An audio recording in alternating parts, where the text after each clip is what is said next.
Je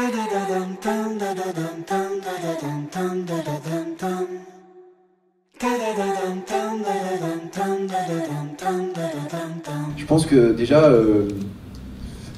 on n'est pas obligé de faire de sa passion son métier. Ça j'en suis certain. Il y a des gens qui ont un métier qui les intéresse beaucoup et une passion qui les passionne et ils vont très bien. On n'est pas obligé de se dire « Ah tiens, j'ai une passion, il faut absolument que j'en fasse mon métier et que je laisse mon métier et que je fasse que ça. » Non, il suffit d'être, encore une fois, à l'équilibre. Je pense que c'est ça qui compte. Par rapport à mon histoire, à moi, et puis alors toi qui es médecin, tu dois le savoir, quand tu rentres dans ce monde de la médecine, tu vois bien qu'il y en a qui ne le font pas par passion. Mais pour plein d'autres raisons. Parce que ça représente une sécurité, pour l'aura que ça représente, et c'est pas toujours des mauvaises raisons, c'est-à-dire que ça en fait pas des mauvais médecins. Tu côtoies dans le monde de la médecine et le monde de la santé en général, des gens qui sont passionnés et des gens qui le sont pas. Et moi, ceux qui étaient passionnés, c'était ceux que je préférais. Je les trouvais géniaux, c'est-à-dire ceux qui passaient des heures à l'hôpital à trouver qu'il fallait étudier des heures sur un cas, etc. Je les regardais, je me disais, mais je veux faire comme eux. Sauf que, c'était pas dans ce secteur-là. Voilà.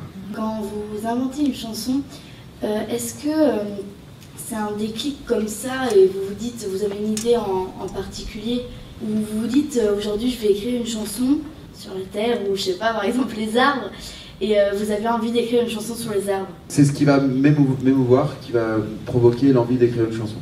Donc si je suis ému par un arbre, je vais avoir envie, mais c'est rare. Oui, c'est ce qui plutôt les gens ou les situations. Vraiment, ce qui me passionne le plus, moi, c'est les grands virages des vies ordinaires. Et ça, c'est vraiment quelque chose qui me plaît. Et j'ai pas de problème à trouver les vies ordinaires géniales, en fait. Parce que justement, je les trouve riches de plein de choses. Et j'aime bien juste un peu poser mon regard sur un moment ordinaire. Puis j'aime aussi bien jouer avec un cliché, quelque chose d'évident. Et essayer de me dire, ah tiens, c'est peut-être pas si évident.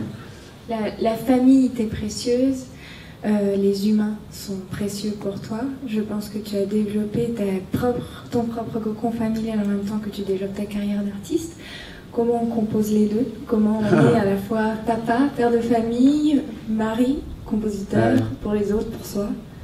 C'est un métier où il n'y a pas de modèle. Donc en ça, il y a des bons et des mauvais côtés dans le fait qu'il n'y ait pas de modèle. C'est-à-dire que du coup, tu peux un peu choisir ce que tu veux, la méthode que tu veux, mais tu n'as pas de référence. Ce flou-là, il faut le remplir un peu comme on peut. Sur un moment où il faut que j'écrive, donc il faut que je m'enrichisse de choses. Et ça, c'est vraiment très, très, très flou et léger. C'est-à-dire, va dire à ta meuf, écoute, aujourd'hui, je vais flâner pour m'enrichir de trucs. Elle va te dire, bah non, il est malade, et toi, tu vas flâner peut-être, mais moi, je vais bosser. Donc toi, tu vas t'occuper du gamin, tu vois. Donc c'est vrai qu'en termes de priorité, c'est compliqué de dire je vais travailler, parce que dans ce mot-là, travailler, il y a vraiment quelque chose de laborieux qui n'existe pas parfois dans certains passages de la musique, et moi j'ai mis du temps d'ailleurs à comprendre ça.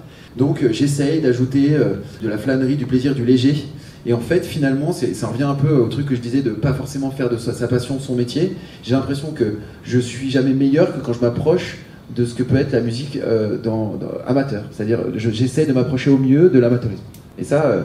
il faut l'avoir tout le temps, mais l'avoir en tant que professionnel. Donc pour le créer, cette atmosphère-là, il y en a qui sont hyper forts, il y en a qui sont tout le temps dedans, ils sont assez solitaires, ces gens-là, parce que bon, ils sont tout le temps en voyage, et puis quand tu as un peu envie de te poser avec une femme, des enfants et tout, bah tu prétextes des trucs, qu'est-ce que je te dis?